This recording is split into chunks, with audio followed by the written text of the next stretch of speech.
তামাদি আইন কত সালের আইন?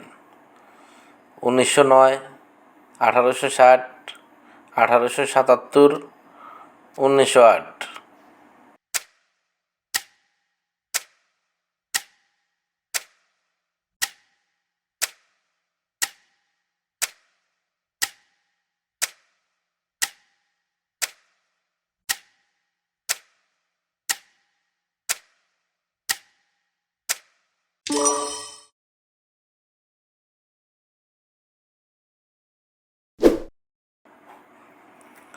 তামাদি আইন বলবৎ হয় 1909 সালের 1 জানুয়ারি, 1908 সালের 1 জানুয়ারি, 1909 সালের 1 মার্চ, 1908 সালের 1 মার্চ।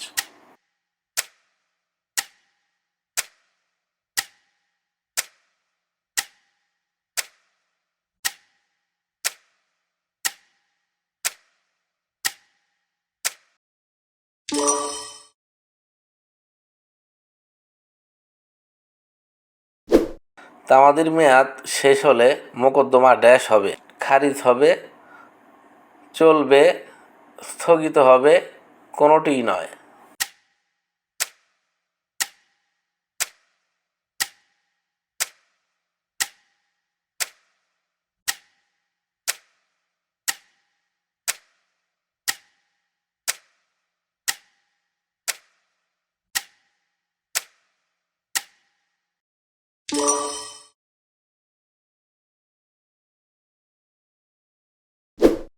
তামাদি আইনের 3 ধারার মূল ভাষ্য হল, তামাদি মেয়াদ অন্তে দায়েরকৃত মোকদ্দমা খারিজ হবে, প্রতিপক্ষ আপত্তি উত্থাপন না করলেও খারিজ হবে, প্রতিপক্ষ একমত হলেও তাহা তামাদিতে বারিত হবে।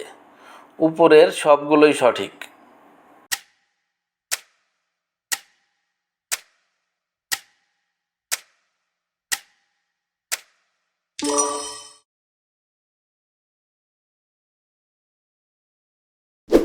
মামলা দায়েরের ক্ষেত্রে তামাদির মেয়াদের শেষ দিন ছিল বৃহস্পতিবার। ওই দিন সরকারি ছুটি ছিল এবং শুক্র ও শনিবার সাপ্তাহিক ছুটি। রবিবারে মামলা দায়ের করা যাবে কি? মামলা দায়ের করা যাবে না।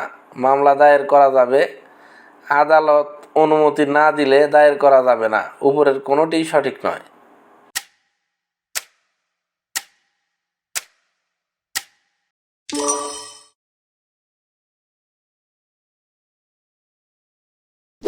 মামলা দায়েরের ক্ষেত্রে তামাদির মেয়াদের শেষ দিন ছিল বৃহস্পতিবার।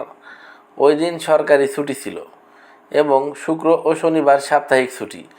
রবিবারে বিচারক ছুটিতে ছিলেন। সোমবারে মামলা দায়ের করা হলে তামাদিতে বারিত হবে কি?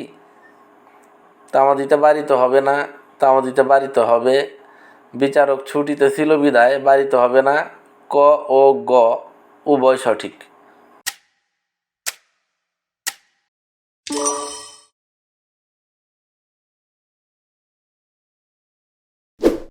1908 সালের তামাদি আইনের 5 ধারা প্রযোজ্য নয় নিচের কোন ক্ষেত্রে? মামলা, আপিল, রিভিশন, রিভিউ।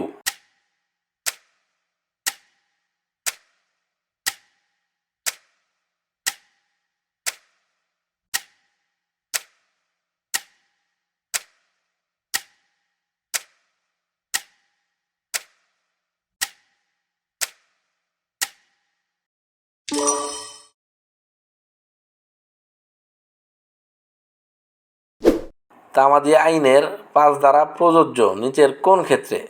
আপিল ও আপিলের অনুমতির আবেদনে, রিভিশন ও রিভিউ-এ, অন্যান্য দরখাস্তে। সবগুলোই সঠিক।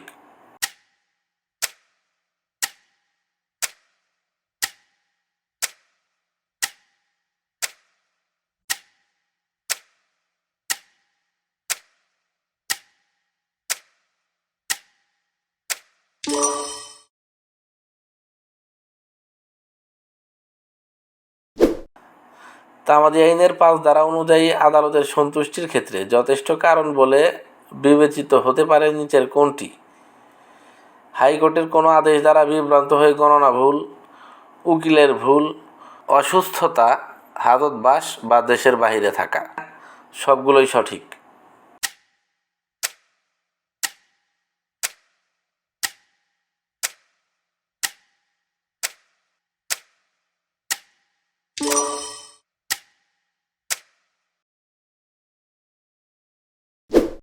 তামাদি আইনের 5 ধারা অনুযায়ী তামাদি মওকুফের আবেদন মঞ্জুর করার ক্ষেত্রে আদালতের কিরূপ ক্ষমতা রয়েছে?